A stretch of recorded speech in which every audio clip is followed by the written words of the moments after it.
11ാമത്തെ എപ്പിസോഡിന്റെ തുടക്കത്തിൽ തന്നെ നമ്മളെ കാണിക്കുന്നത് ലിന്നിനെയും പ്രമ്മിനെയും യോയിനെയാണ്. അവർ ഓൾറെഡി ഒരു ഡിസൈൻ പുതിയതായിട്ട് ചെയ്തിട്ടുണ്ടാവും. അതിൻ്റെ 3D വർക്ക് ചെയ്യാനായിട്ട് അവർക്ക് ആരെയും കിട്ടത്തില്ല. അപ്പോൾ നമ്മുടെ പ്രമ്മു പറയാണ്, നമുക്ക് ഒരാളുണ്ട്, അയാൾ ഫുൾ ടൈം ഫ്രീ ആയിരിക്കും, നമുക്ക് അയാളുടെ അടുത്ത് ഹെൽപ്പ് ചോദിക്കാം, അയാൾ ഒരു മുടക്കം പറയാതെ തന്നെ നമുക്ക് എല്ലാം ചെയ്തു തരും എന്ന് അവൾ പറയുന്നുണ്ട്. എല്ലാവരും കൂടി നോക്കുന്നത് ബോസിനെയാണ്. ബോസ് ഫോണിൽ കളിച്ചിരിക്കുകയാണ്.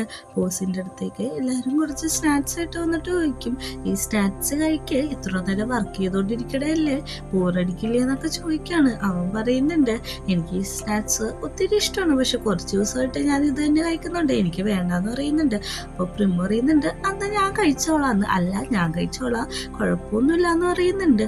അപ്പൊ നമ്മുടെ ലിന്നു പറയുന്നുണ്ട്, നിങ്ങൾക്ക് കുറച്ച് ഫ്രീ ടൈം ഉണ്ടെങ്കിൽ ഞങ്ങളുടെ ഡിസൈൻ ഒന്ന് 3D ആക്കി തരുമെന്നാണ് ചോദിക്കുന്നത്. അപ്പോൾ നമ്മുടെ ബോസ് പറയാണ്, എനിക്ക് പറ്റത്തില്ല, എനിക്ക് സമയമില്ലെന്ന് പറഞ്ഞാൽ അവിടെ നിന്ന് എണീറ്റ് പോവാണ്. അവൻ ചെന്ന് കമ്പ്യൂട്ടറിൽ വർക്ക് ചെയ്യുമ്പോൾ നമ്മുടെ യോ പറയുന്നുണ്ട്, കമ്പ്യൂട്ടറെല്ലാം ചീത്തയല്ല, ഞാനിത് ശരിയാക്കി പുതിയത് മേടിച്ചിട്ടെ എന്ന് ചോദിക്കുമ്പോൾ അതൊന്നും വേണ്ട, എന്തൊക്കെ പറഞ്ഞാലും ഞാൻ നിങ്ങളുടെ 3D ആക്കി തരില്ല എന്ന് പറയുന്നുണ്ട്. പെട്ടെന്ന് യോ പറയാണ്, നിങ്ങളും നമ്മുടെ ചാനൽ തമ്മിലുള്ള വീഡിയോ ക്ലിപ്പ് എന്തൊരു രസമാണല്ലേ, അത് ഭയങ്കര റൊമാൻറ്റിക് ആണ്, എനിക്കതിൽ ഈ സീനാണ് ഇഷ്ടം എന്ന് പറയുമ്പോഴേക്കും പ്രിമ പറയുന്നുണ്ട്, എനിക്കതിൽ മറ്റേ സീനാണ് ഇഷ്ടം, ഭയങ്കര ക്യൂട്ടാണെന്നൊക്കെ പറയുന്നുണ്ട്. പെട്ടെന്ന് തന്നെ നമ്മുടെ ബോസ് പറയുന്നുണ്ട്, ഞാനത് ചെയ്തു തരാം, നിങ്ങൾ എന്നെ ബ്ലാക്ക് മെയിൽ ഒന്നും ചെയ്യേണ്ട ആവശ്യമൊന്നുമില്ല, എനിക്ക് സമയമില്ലെങ്കിൽ ഞാൻ സമയം കണ്ടെത്തി തന്നെ നിങ്ങൾക്ക് ചെയ്തു തരാമെന്ന് പറയുന്നുണ്ട്. യോ പറയുന്നുണ്ട്, അയ്യോ എൻ്റെ കൈ തട്ടി, ആ വീഡിയോ നമ്മുടെ ഓഫീസ് ഗ്രൂപ്പിൽ വീണല്ലോ എന്ന് പറയുമ്പോഴേക്കും ബോസ് ടെൻഷൻ ആവുന്നുണ്ട്. ഇല്ലല്ല, ഞാൻ ചുമ്മാ പറഞ്ഞതെന്നാണ് പറയുന്നത്. അടുത്ത സീനിൽ കാണിക്കുന്നത് നമ്മുടെ പ്രമ പിന്നിനെ കിസ് ചെയ്ത കാര്യം അവൾ ആലോചിച്ചുകൊണ്ടിരിക്കുകയാണ്. അവര് വർക്ക് ചെയ്തുകൊണ്ടിരിക്കുന്ന സമയത്ത് യോ വന്ന് ചോദിക്കുന്നുണ്ട്, എത്ര നേരമായി ഇവിടെ തന്നെ ഇരിക്കാൻ പോകുന്നത്, നമുക്ക് വീട്ടിൽ പോകണ്ടേന്ന് ചോദിക്കുമ്പോൾ അവൾ പറയുന്നുണ്ട്, നമുക്ക് വീട്ടിൽ പോകാന്ന് പറഞ്ഞ് അവർ കാഷ്വലായിട്ട് സംസാരിച്ചുകൊണ്ടിരിക്കുമ്പോൾ പിമ്മും അങ്ങോട്ട് ബോസും കൂടി വന്നാ കാണും.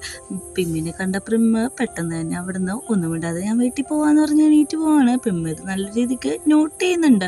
പെട്ടെന്ന് തന്നെ ബോസ് നമ്മുടെ യോയിൻ്റെ അടുത്തേക്ക് വന്നിട്ട് ചോദിക്കുകയാണ്, നീ എന്താണ് ഇവിടെ തന്നെ ഇരിക്കുന്നത്, ഓഫീസിലെ ഇലക്ട്രിസിറ്റി ബില്ല് കൂട്ടാൻ വേണ്ടിയിട്ടാണോ ചോദിക്കുന്നുണ്ട്. ഇല്ല, ഞാൻ വീട്ടിൽ പോകാനിരിക്കാന്ന് പറഞ്ഞിട്ട് യോയും അവിടുന്ന് പോകുന്നുണ്ട്. അങ്ങനെ നമ്മുടെ പിമ്മ പോകുമ്പോൾ പ്രിമു വരുന്നുണ്ട്.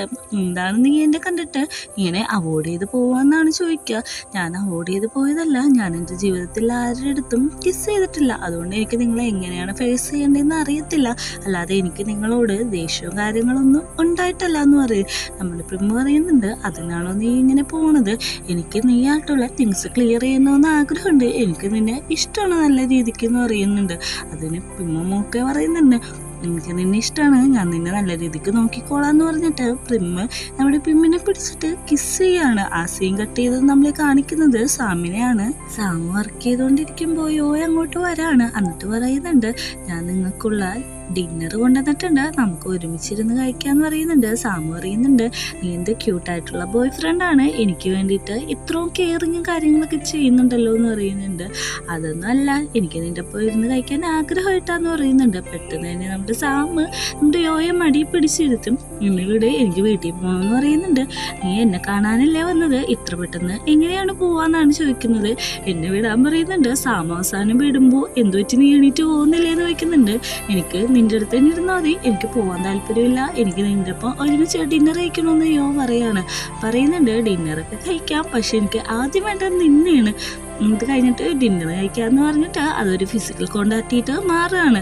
അടുത്ത സീനിൽ കാണിക്കുന്നത് എംപ്ലോയീസ് എല്ലാം ഭയങ്കര ഹാപ്പി ആയിട്ട് ഇരിക്കുകയാണ്. ബോസ് ഇവർക്ക് വേണ്ടിയിട്ട് ആ 3D പ്രിന്റ് ചെയ്ത് കൊടുത്തു. ബോസ് പറയുന്നുണ്ട്, ഞാൻ രാത്രി ഭയങ്കരമായിട്ട് ഉറങ്ങാതിരുന്നാണ് ഇത് ചെയ്തത്, എത്ര ദിവസം എടുത്ത് ചെയ്തതെന്ന് നിനക്കറിയോ, ഇത്രമാത്രം കൈയടിയൊക്കെ നീ തന്നത് മതി എന്നൊക്കെ പറയുന്നുണ്ട്. പെട്ടെന്ന് അങ്ങോട്ട് മാഡം വരുന്നുണ്ട്. മാഡം ചോദിക്കുന്നുണ്ട്, എന്താണ് എല്ലാവരും സംസാരിച്ചുകൊണ്ടിരിക്കുന്നതെന്ന്. ഇവര് പുതിയ ഡിസൈൻ കൊണ്ടുവന്നിട്ടുണ്ടെന്ന് പറയുമ്പോഴേക്കും ഓൾറെഡി അതിൻ്റെ സമയം കഴിഞ്ഞു, അതുകൊണ്ട് കൊടുക്കാൻ പറ്റത്തില്ല എന്ന് പറയുമ്പോഴേക്കും സമയം കഴിഞ്ഞിട്ടില്ലല്ലോ, നാളെയും കൂടി സമയമുണ്ടല്ലോ എന്ന് പ്രിമ്മു പറയാണ്. എല്ലാവരും അതിന് സപ്പോർട്ട് ചെയ്യുന്നുണ്ട്. ഓക്കെ, എന്നാൽ നാളത്തേക്ക് ഞാനിത് കൊടുത്തേക്കാന്ന് മാഡവും പറയുന്നുണ്ട്. ഇത് എൻ്റെ ഫോണിട്ട് സേവ് ചെയ്യണമെന്ന് പറഞ്ഞിട്ട് ഡിസൈൻ മേടിച്ച് നോക്കുന്നുണ്ട്. ഭയങ്കര നല്ല ഭംഗിയുള്ള ഡിസൈനാണ്. പെട്ടെന്ന് അവൾ കോപ്പി പേസ്റ്റ് ചെയ്ത് അവളുടെ ഫോണിട്ട് എടുക്കാണ്. എന്നിട്ട് പറയുന്നുണ്ട്, നിങ്ങളത് സേവ് ചെയ്ത് വെച്ചോളാം. അവിടെ എല്ലാം മീറ്റിംഗ് ക്യാഷ്വലായിട്ട് കഴിഞ്ഞ ശേഷം നമ്മുടെ അടുത്ത സീനിൽ കാണിക്കുന്നത് മാഡം ഒറ്റക്ക് മാറി നിന്നിട്ട് ആ ഒരു ഫയല് അവളുടെ ഫോണിട്ട് കോപ്പി ചെയ്യാണ്. അറ്റാച്ച്മെന്റ് എന്നാണ് ആ നമ്പറിന്റെ പേര്. അത് കഴിഞ്ഞ് നമ്മളെ കാണിക്കുന്നത് വർക്കെല്ലാം കഴിഞ്ഞിട്ട് നമ്മുടെ പിള്ളേരെല്ലാവരും കൂടി കുഞ്ഞിനെയും ബോസിനെയും കൂട്ടിയിട്ട് ബേക്കറി വന്നിരിക്കുകയാണ്. നമ്മൾ ഇത്ര നാള് കഷ്ടപ്പെട്ടതിന് ഫലം ഉണ്ടാവും എന്ന് എനിക്ക് തോന്നുന്നു എന്നൊക്കെ ഉള്ള കാര്യങ്ങളാണ് അവിടെ അവർ പറഞ്ഞുകൊണ്ടിരിക്കുന്നത്.